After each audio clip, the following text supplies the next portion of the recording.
As a self-proclaimed sleep enthusiast, I tend to greatly enjoy all sorts of sleep-related activities, mainly dreaming. I enjoy all sorts of dreams. Daydreams, night dreams, wet dreams, and lucid dreams.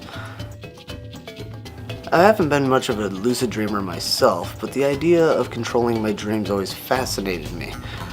But then again, the concept of sleep always fascinated me since I never get it. Dream is a first-person atmospheric exploration game, which is the description I stole from its website. It was developed by Hypersloth, whose logo is a sloth. I like sloths. They remind me a lot of myself because they're hairy, lazy, slow-moving, and occasionally kill themselves by falling out of trees when they mistake their own limbs for branches. I do that last part quite a lot. Dream was released back in the summer of 2015. I bought it when it was still in early access, and I did a Let's Play series that was incredibly cringy and unwatchable, so do yourself a favor and don't watch it unless you're looking for a fast way to lose all respect for humanity.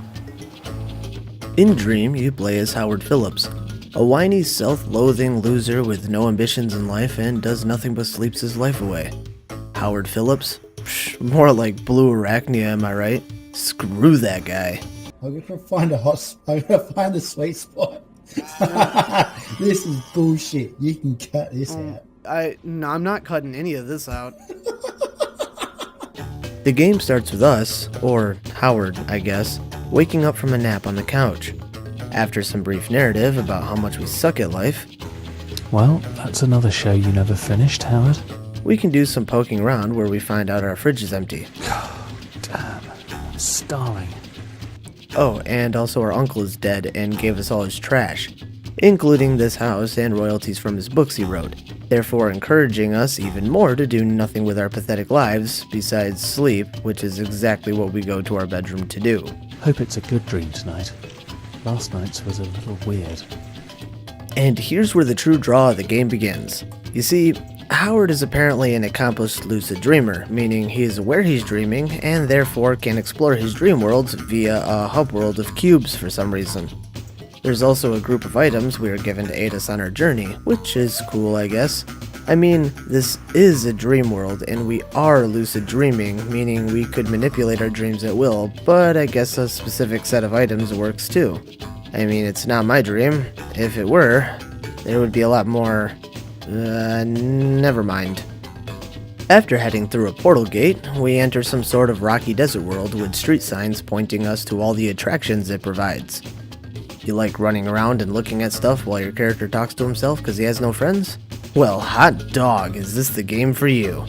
Well, there are ways to progress through the game besides just looking at stuff, plus you can find and collect these dream journal entries too, which are pretty interesting because they're actual dream interpretations. A bit weird learning about dreams while dreaming, but hey, I like it.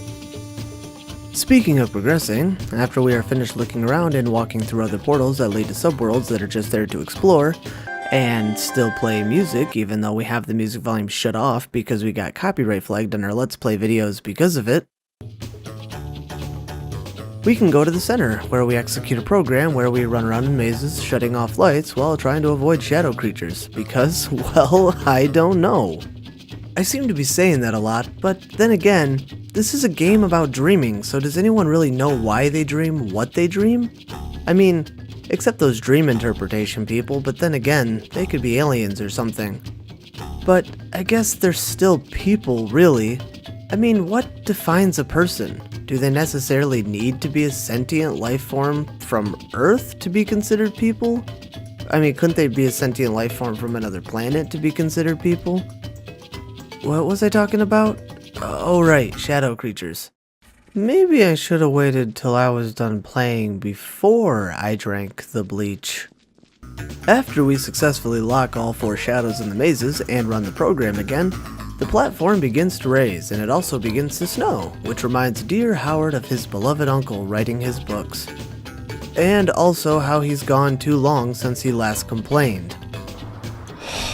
It's damn cold though. We walk a bit up the hill where we're greeted with a black portal this time that takes us to a nightmare. Now this is when the game starts to get interesting, unlike this video. During the nightmare, the entire mood of the game shifts. Instead of being whimsical and fascinating, it becomes dark and spooky. This actually creeped me out a bit. I don't do very well with horror games, and nightmares are scary. The first nightmare I remember having as a child was of my favorite TV characters and my dad being squashed between the gears of a giant clock. I remember waking up crying and then puking all over the floor. It was great. Now we have a puzzle to solve while we try not to get spookified. There's these switches that seem to activate the door locks, and in order to access the switches, we first must solve some puzzles and listen to Howard yell at himself over the phone. Yeah, hey man, you need to stop dreaming about, really stupid stuff. It's embarrassing. You just need to learn to man up and stop being such a loser. What the hell? Who are you? In fact, what are you? And how do you know about my dreams? It is kind of obvious that I'm you, and we're inside a dream right now, so, I don't know, keep up and try not to be so stupid, okay? You know what? You know nothing about me. So climb down from your damn pedestal. It must be cold up there with your head in the clouds.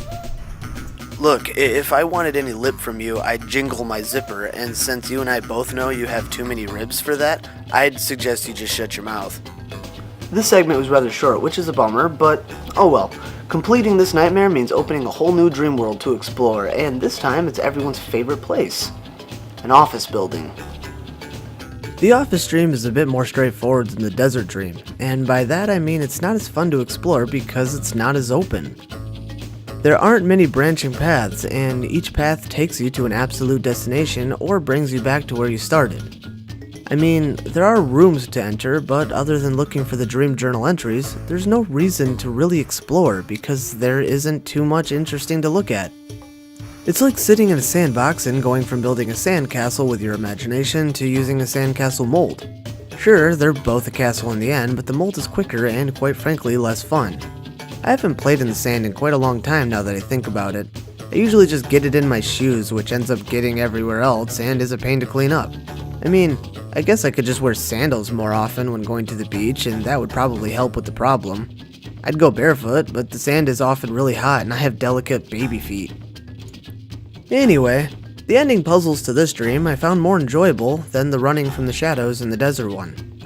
After we log into a computer on the top floor using the username and password we got from the front desk, we can access a room at the top of the stairs that changes based on the door we have selected on the computer, and once we've completed all the door puzzles, which include rotating orbs that resemble a solar system so that all the orbs line up, rotating tiles to draw lines from one side to the next, and rotating rings so that they make a complete picture of code, we unlock the next nightmare, which we access in the basement. Yeah, this looks promising. Do I try my luck with the infinite hallway of fog, or should I just give up and let the possessed elevator kill me now? Yeah, also screw this nightmare. This one is easily the creepiest of the game as it involves dolls and creepy children's laughter. Not only that, but you have to select the features of a doll as you explore room to room. It's like a build-a-nightmare. Also, it took me a bit to figure out because this one required the music on, but I had it off as I had mentioned earlier. And stay off. Every time you complete a nightmare, not only do you unlock the next dream world, but the game plays a bit more of the same conversation between Howard and his uncle. It's like Howard is slowly figuring out what he wants to do with his life besides being a whiny layabout good-for-nothing. I swear this game knows me on a personal level. The last dream world is like an ocean resort place, which had some pretty decent puzzles to solve. However, the game is a tad broken and glitches more often the further you play it. It's like watching your ambitions shatter a little more each day you're alive. Even though I enjoyed the last world in the game, I also got extremely frustrated by how often I had to restart the game because the audio would completely cut out, often cued by a loud static noise that would scare the crap out of me. And sound was really important to solve one of the main puzzles. Also, there were times when subtitles would accompany the wrong voice clips. It doesn't look like there are any staff about to finish these orders. What are these arrows for? Playing through the game and having this many bugs at the end was like watching home movies of yourself as a child and slowly realizing the best moments in your life are already gone and there's nothing left to look forward to except misery and sadness. I give Dream a couch pillow out of 5. Dream isn't a bad game by any means. Actually, if it weren't for being slightly unfinished, it would probably be one of my favorites.